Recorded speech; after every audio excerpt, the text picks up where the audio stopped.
Саламатсыздарбы, урматтуу телекөрүүчүлөр, күндүн тартибинде программасы ободо. Жогорку кеңеш бүгүнкү жыйынын 2017 жылдагы башкы прокурордун отчетун угуу менен баштады. Андагы коррупциялык элементтерди канткенде жое алабыз жана акталган адамдардын эсеби канча болду, уюшкан кылмыштуу топторго каршы күрөшүүдө кандай жыйынтыктар бар деген депутаттардын суроолору коюлду. Башкы прокурордун 17 жылдагы отчетун угуп атканда айрым депутаттар айтышты, бул цифра гана өзгөрбөсө мазмуну дээрлик ошол боюнча деп сиз кошуласызбы? Прокуратура негизги милдети бул мыйзамдын так аткарышын көзөмөлдөө, ошону анан козголгон иштердин аягына чейин жеткирүү да. Цифралар боюнча караганда ошондой эле цифралар болуп атат. Кечээ мен бир суроо эле бердим. Мисалы Кыргызстанды жалпы өзү канча бизде мындай соттолуучу болду, анан соттон өкүмүн алып соттолгон деп адам катары десем, ошол цифра мага айтылбай калды. Эми бул жерде дагы бир нерсе айткым келет.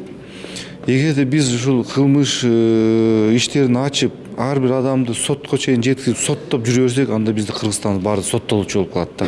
Ошондагы аябай абдан. Бул жерде эң негизи дагы ошол айтканым, алдын алуу иштерди жасаш керек. Азыркы учурда биздин жөнөкөй жарандардын мындай билими юридикалык жактан өтө төмөн. Мыйзамдарды билбейт. Мыйзамдар билбеген негизинде алар каталар жүргүзүп атышат. Анан кийин текшергенде бул кылмыш деп жасап атат. Ушу өзү негизи ал кылмыш жасаган жок, мындай аң сезим менен. Бирок билбей туруп мыйзамдарды туура эмес иш жасалгандан кылмышкер деп атап атабыз. Ошондагы өтө мындай бекемдеп, аны алдын алуу, үйрөтүү багытында дагы иштер жүрүш керек. Андан кийин сабатсыз аябай мындай көп атат да юридикалык жактанчы. Ошондуктан мен келечекте азыр эми 2017 башкы прокурордун отчету болуп атат. Эми Жолдубаева иштеген ал жерде. Бул жерде азыр анын Жамшитов, Өткөрбек Асылбековичтин ал эми маалымат берип атат, доклад берип атат. Ошого бүт сын пикирлерди угуп, алдын алуу 2018 жылда кандай иш-чараларды өткөрүш керек экен деп план жүргүзүш керек да. Сайдулла Камбалович, башкы прокурордун отчету болуп атканда сиздин көз карашыңыз кандай болду? Сын жаатында ыктайсызбы көбүрөөк? Эми бул жаңы келген прокурор да бул 17 жылга өткөндө иштеп кеткен, бошоп кеткен прокурордун ордуна отчет берип атат да. Негизи жылыштар бар, биз муну айтышыбыз керек. Эми жетишпеген жерлери да болуп атат. Баягы коом болгондон кийин жыл сайын бардык нерсе өзгөрүлгөнгө жараша ушул укук коргоо тарабында дагы тез өзгөрүүлөрдү жетекчилер мындай координация кылып туруш керек экен да. Мына кечээ эле Кара Балтада милицияда өлтүрүлгөн кыз боюнча үрөйдү учурган окуя болду. Ошол келген мезгилде эмне үчүн андай болду? Мына азыр карап көрсөңөр, ошол жерде жоопко тартылган балдар деле бир жагынан күнөөсүз, экинчи жагынан чоң күнөөлүү болуп турат да. Мына ошолордун квалификациясын өстүрүү боюнча координация кылып бүт эле ошо милиция, прокуратурадагы иштеген адамдардын ошол 5 жылдан кийинки билимин дагы өркүндөтүп турбасак, ушундай күтүлбөгөн жерден мындай чоң жоготууларга учурайт экенбиз да. Болбосо ошол 10 күнүнөн 1 күн ачып эле кыз ушул дүйнөдөн коштошту. Мына дагы бир балыкчыда 2 жашар баланы сабап атат. Бул деген кандай? Эгерде биз карап көрсөк, жаныбарлар дүйнөсүн дагы. Ушу жаныбарлар да балдарын коргойт да, биз кээде ушул кээ бир мезгилде ушул жаныбарларды да көрсөтүшүбүзгө туура келеби деп ойлойм да.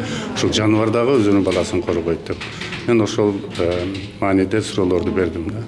Негизги коррупция ишинде айтышат экен, коррупция, бирок коррупцияны жаап койгон андан бетер коррупция депчи. Бүгүн башкы прокурорго кандай суроо менен кайрылдыңыз?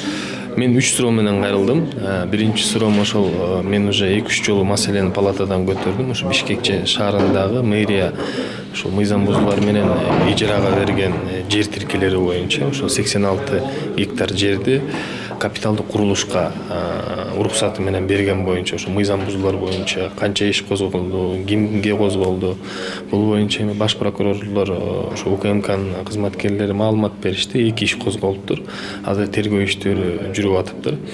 Экинчи суроом ошол айыл өкмөттөрдүн ишмердүүлүгү боюнча бизге мына региондорго чыкканда айыл өкмөт тараптарынан аябай көп мындай нааразычылыктар болот да. Бир айыл өкмөттүн бюджети бир 10 миллиондон 20 миллион сомго чейин да. Бирок ошол айыл өкмөттөр чарбалык иш менен алек болгонун убагында эле ошол коргоо органдарынын текшерүүлөрүнөн башыбыз чыкпайт деп эле мындай доо арыздарын айтып кетет. Мен ошо сунуш катары биздин жаңы шайланган баш прокурорго сунуш бердим. Ошол текшерүүлөрдү азайтуу боюнча эми мына региондорду биз өнүктүрөбүз деп атабыз. Бирок айыл өкмөттөр негизги ишти алып бара турган айыл өкмөттөрүбүз ошол эле ГКНБ, ошол эле каржы полициясы, ошол эле милиция кызматкерлери, прокуратура, эсептөө палатасынан башы чыкпайт да. Эми буну биз мындай бөгөт коюп чектөө киргизишибиз керек да. Да, албетте мындай арыз менен доо арыздар түшсө, текшерүүлөр болуш керек. Анан эми баш прокурор да өзүнүн мындай убадасын берди.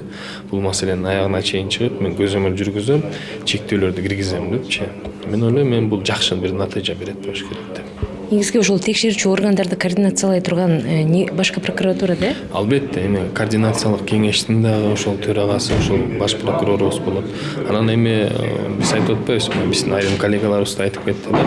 Ошол коррупция деп айтабыз, бирок ошол эле прокуратурадагы айдаган автоунааларын караңыз деди. Ошол эле УКМКдагы жанагы канча деген паракорлор менен пара алып аткан кызматкерлерге иш козголуп атат. Ошолордун баарын эми эң негизгиси ошо укук коргоо органдары биринчи мындай бир эталон болуп өзүлөрүн көрсөтүш керек, анан элден башка кызматкерлерден талап көрсөтүш керек болуш керек. Башкы генералдык прокурордун отчету болуп атат. Башкы генералдык прокурордун отчетунун маалыматына караганда 2017 жылы 104 кылмыш иши коррупциялык багытта иш козголгон деп атат. Анан ошонун бир 20% соттон өттү дейт. Анан суммасын так айтылган жок. Жанагы возмещение материального ущерба деп. Анан тактап дагы бизге жазуу жүзүндө жөнөтөт. Анан мен дагы айтпадымбы, жана ТЭЦ боюнча, мына тарых музейи боюнча, анан мына Бишкек шаарында тигилип аткан багдарактар боюнча бул жалпы коомчулуктун жардамы менен ачылып атат. Тарых музейи боюнча ушул Атамекен фракциясынын жардамы менен ачылып атат. ТЭЦ боюнча авариянын негизинен ачылып атат. Анан мен суроо берип атам ушул АКС кызматкерлерине, экономикалык кылмыштарга каршы күрөшүү кызматкерлерине. Аларда атайын кызматтар бар. Иликтөө жолу менен, ыкчам жолу менен ошол кызматтардын бетин ачылышын ошо генералдык прокурор башкарган координациондук кеңеш бар. Башкы прокуратурада генералдык прокурор ошонун төрагасы болот. Ошону айттым, ошол координациондук кеңеште ошол маселелердин баарын талкуулап, жакшы жыйынтыктар чыгарыш керек деп. Сиздер бул маселени буга чейин тармактык комитетте карагансыздар да, анан сиз коюп атыңызбы суроону канча каражат өндүрүлдү деп. Бирок натуралдык шартта да өндүрүлгөн объектилер бар экен. Бул боюнча айтасызбы? Бул боюнча мага жазуу жүзүндө жооп берем деди. Анан мен дагы кече сиз айткандай кече комитеттен да каралды. Мыйзамсыз козголгон уголовный иштер бар. Ошол боюнча канча тергөөчү жоопко тартылды дейт. Тилекке каршы мыйзамсыз козголгон иштер боюнча жоопко тартылган тергөөчүлөр жок экен. Эгерде жооп ушул багытта дагы тергөөчүлөргө иш козголуп, жазасын алып турса, калган тергөөчүлөр ойлонуп калат. Терең изилдейт. Уголовный иш козгоордон мурдун терең окуп, прокурордун көзөмөлүндө болот дагы, анан жыйынтыгы чыгат деген багытта айттым да. Бүгүнкү башкы прокурордун отчету болуп жатканда Батукаевди бошотуу боюнча кимдер жоопко тартылды деген суроону койдуңуз. Кимдер тартылыптыр? Чындыгында эч ким жоопко тартылбай элек. Изилдөө дагы эле болуп атат деп атышат, бирок менин оюмча эчтеке боло элек. Себеби эч ким чакырылган жок, допрос кыла элек.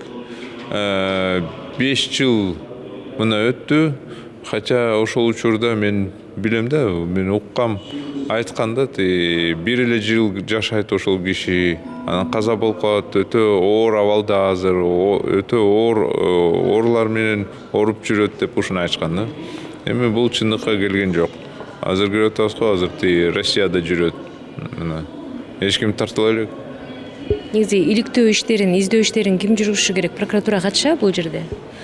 Прокуратура бул жерде иликтөө изилдөө ишинди алар башкарышат. Алар өзүлөрү алып барышпайт, бирок координацияны кылышат алар. ГКМБден алар дагы сураш керек. Же давайте тапкыла, же биякта мамлекеттик чиновниктерди суракка алынгыла деп. 543-кө жакын уюшкан кылмыштуу топтор бар дедиби, же уюшкан кылмыштуу топтун мүчөлөрүбү булар? Топтун мүчөлөрү. Топтун мүчөлөрү, ал эми топтун эми башкарган ошол башка ОПГшниктерди башкарган киши боюнча, мисалы ошол эле Көлбаев боюнча азыр суроо болду. Бирок ал башкарса, анын бош эле жүрөсө, бул менин оюмча бул туура эмес да өзү. А бирок башкы прокурор айтып атат, ал кылмыш аракетти кылбаса, эми конечно жүрө берет деп. Эми алар өзүлөр кылбайт эч качан. Алар жөн эле тапшырманы берип коюшат, башкалар аткарышат да. Алар эч качан кылмыш аракеттерди кылбайт. Мына парламенттин бүгүнкү жыйынында каралган биринчи маселе башкы прокурордун 2017 жылдагы отчету болду. Ошондой эле бүгүнкү жыйында ратификациялык мыйзам долбоорлору менен катар президенттин кайчы пикирин жараткан мыйзам долбоорлору дагы кароого чыкканы турат. Саламатта калыңыздар.